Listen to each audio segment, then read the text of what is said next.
اگر بات کی جائے نشے کو چھوڑنے کی تو نارکوٹک انومیس سٹیپ نمبر 8 بڑا سمپل سا ہے. کرنا گیا ہے ایک جو ہے لسٹ بنانی ہے جس میں آپ نے پروپرلی مینشن کرنا ہے کہ نشے کی حالت میں میں نے جو ہے ان کو کوئی نقصان پہنچایا. یہاں سے سوچنا ہے کہ بھائی جب میں نشہ کرتا تھا تو میں نے جو ہے کن کن لوگوں کو جو ہے نقصان پہنچایا, یا مجھ سے جو ہے کن کن لوگوں کو جو ہے نقصان پہنچا. ان کی جو ہے آپ نے ایک لسٹ بنانی ہے. اس میں اماں جی بھی شامل ہے, ابا جی بھی شامل ہے, چاچا تایا پھپھا پھپھی رشتے دار این گین فے کاف جو لوگ بھی دوست احباب شامل ہو سکتے ہیں. ان کی سمپل سے طریقے سے ایک لسٹ بنائیں اور اپنے آپ کو مینٹلی پریپیئر کریں یہاں سے کہ بھائی میں نے جو ہے اب اپنی غلطیوں کی ایک لسٹ بنا لی ہے اور ان لوگوں کی پہچان کر لی ہے جن سے میں نے معافی مانگنی ہے.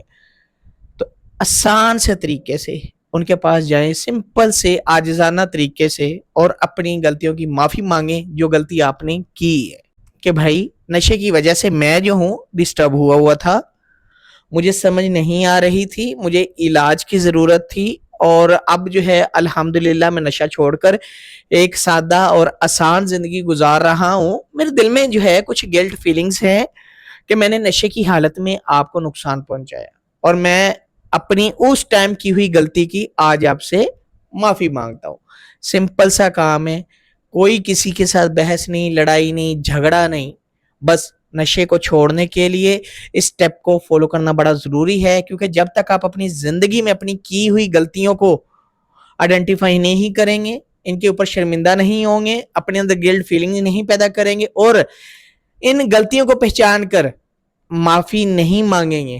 تو آپ زندگی میں نشہ نہیں چھوڑ سکتے. کیونکہ بہت ساری وجوہات بنتی ہیں انسان کو دوبارہ جو ہے نشے کی طرف لے کر جانے کے لیے, تو ایک وجہ یہ بھی ہو سکتی ہے